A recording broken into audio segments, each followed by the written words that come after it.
welcome everybody to the inaugural Soundtree METOS online conference. And this is the first of its kind, and I hope the first of many. I hope you're all sitting comfortably somewhere nice and you didn't have to travel too far, which is the whole idea. My name's Robin Hodson. I'm actually one of the presenters a bit later on today, and I look after Soundtree in Mid-Atlantic areas. The first session we're going to have today, we've got 5 in this particular room, but we're going to be talking about Alfred's Essentials of Music Theory, and we're very excited about that.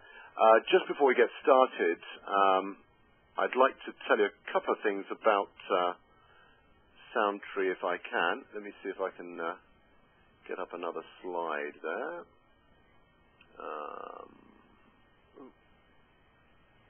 See if I can get another slide going here. In fact, I might just reclaim the presenter's role for a second. Let me just, I'm not being able to slide through those slides for some reason. Oh, you know, Andrew, can you make, I need to be the presenter for this, actually. Okay. I'm just going to, I'm just going to make myself the presenter for a second. Sorry about that. I promised to hand it back to you. So, yes, a couple of things about Soundtree. I hope you do know us already because you've heard it, you've found about the conference. The main website is soundtree.com.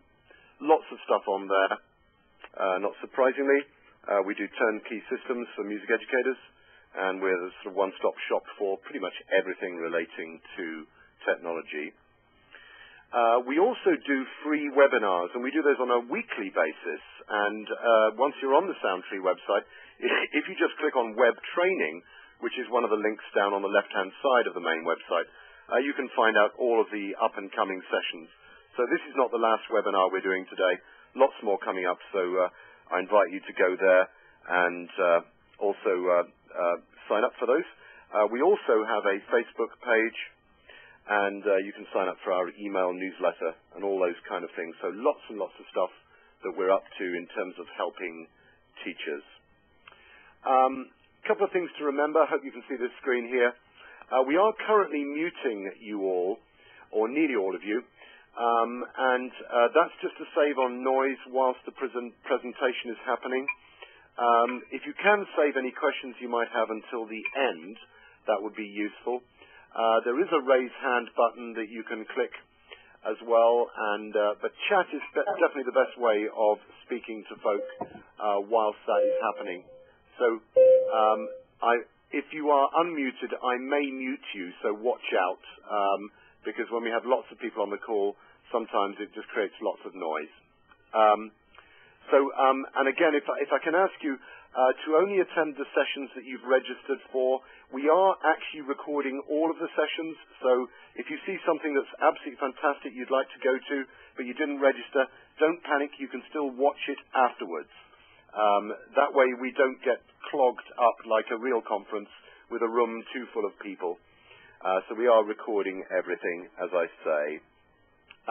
Those of you who like your Twitter stuff, we are actually doing a live blog feed, would you believe, on Twitter.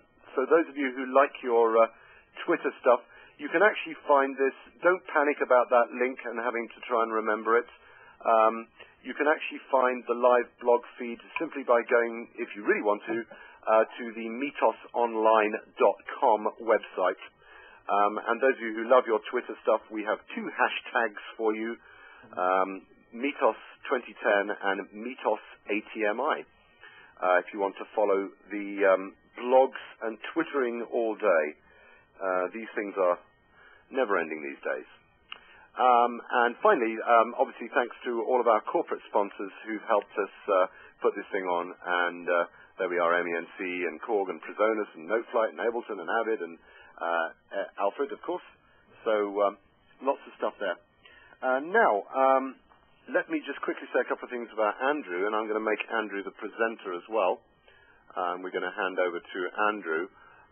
Let me make you the presenter.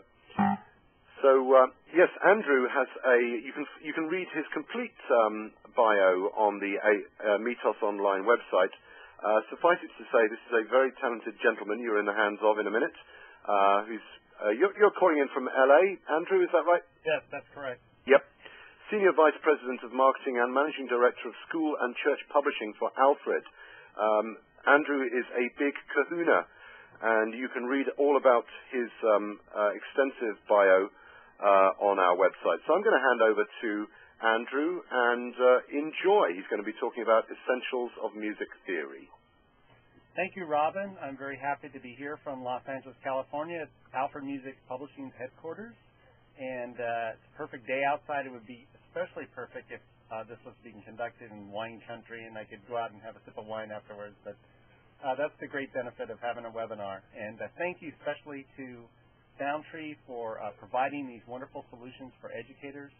I got to experience that with my son's local elementary school because I worked with Soundtree to put in a music lab, and it wasn't just buying equipment and software. It was about getting advice and ideas on how to set it up and solutions.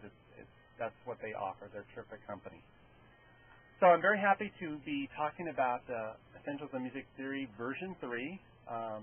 This software was just released this year, and I'm going to walk through a PowerPoint presentation of the program, and then I'm going to go into the actual program itself, and then we'll conclude with some questions if you have questions about anything. And here we go. So basically, Essentials in Music Theory version 3 is available in 3 volumes. The actual curriculum itself is a combination of books and audio CDs, ear training CDs, activity kits which are reproducible for the teacher, and then games such as flashcards and bingos, and then the software which is both Windows and Mac compatible. A quick overview of the whole series. The books right here are available in 3 separate volumes or a complete volume, and then these are the three types of flashcards: note naming, key signatures, and rhythm, and same thing with the double bingo cards. And then these are the reproducible activity kit, the ear training CDs with real instruments, and then the software that just came out. The Essentials in Music Theory program was released this year, and it received an award by teachers who go around the NAMM show, the National Association of Music Merchants, International Music Products Industry, and they gave it an award for one of the best tools for school. So it was received that in January of this year. The software incorporates all the material in the regular book, and it's just the benefit is it's in multimedia and available for PC and Mac. Dynamic signs indicate the volume or how soft or loud the music should be played. Most musical terms are written in Italian, since Italian composers were among the first to write such instructions in their manuscripts. The word piano in Italian means soft. The word forte means loud.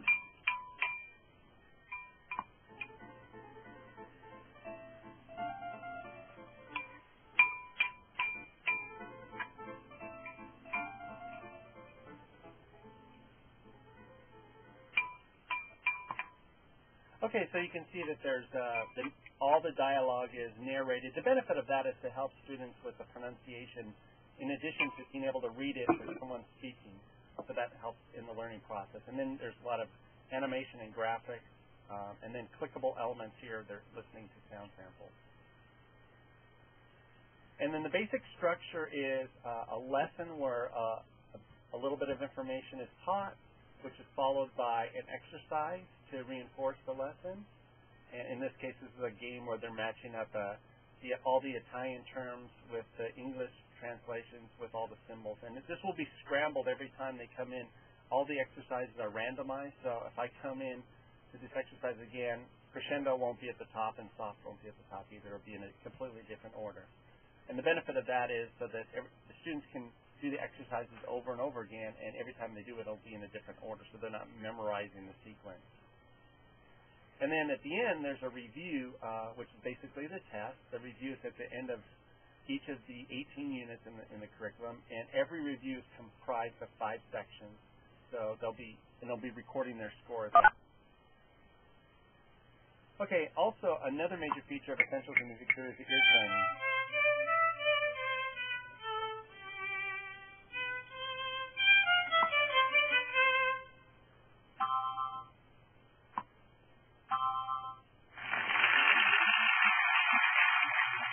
ear training is comprised of acoustic instruments, piano, violin, cello, trumpet, trombone, brass, strings, woodwinds, and the benefit of that is so that students will not just develop the listening skill for just listening to the piano. When I studied ear training in college, it was just listen to these examples all played on piano. Here, they're getting developing their ears by listening to different timbres of instruments and highs and low sounds.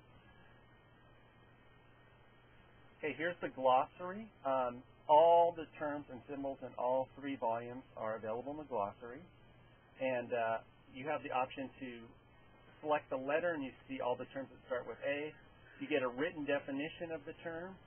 You get a visual example. And you can click to hear a pronunciation of the term. And also you can click to hear the audio example. And you can also find where in the lesson that example appears.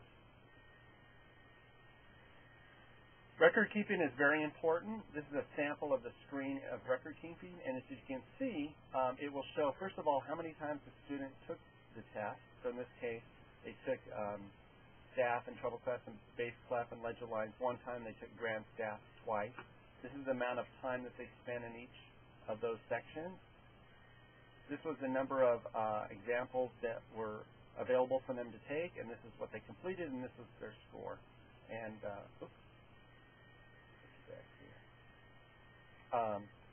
and then you can see, I keep clicking, I'm sorry. I'm moving the little icon that shows that I have control so I get to see what's on the screen.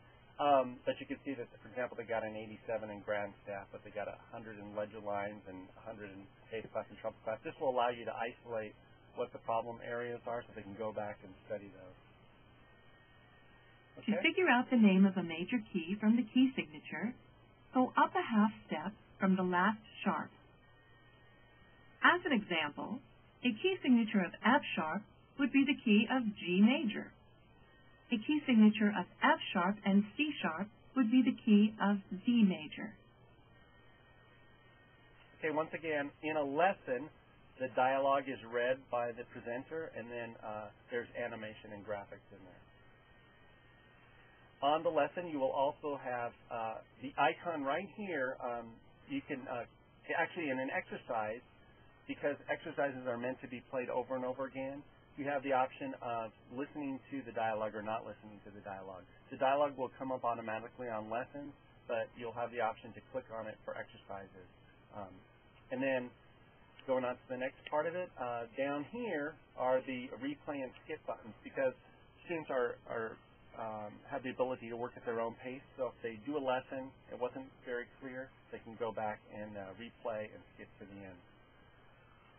And then these icons here are the forward and back buttons in the lesson. They can navigate everything from this lesson navigation panel, or within the lessons, they can go forward and back with these buttons.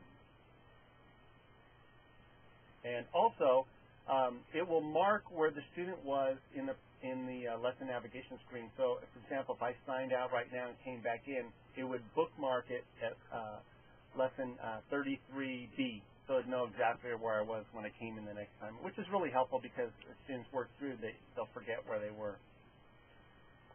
And then all new terms that are introduced in the text are highlighted in blue, and they're hyperlinks. If you click on any of these terms, you'll be taken to the glossary for the full explanation of that. And then, the benefit of having a software program is there's, in addition to the ear training and reviews, even within lessons, there are elements that are clickable for audio, oral reinforcement. And at any time, the students can click on this help icon, and it should take them to a help screen, which correlates with where they are in the lesson for more information. Because we don't want to have to clutter up the screens with a lot of text, we try to keep the very minimum amount of text on the screen, but provide more reinforcement by clicking on the help icon.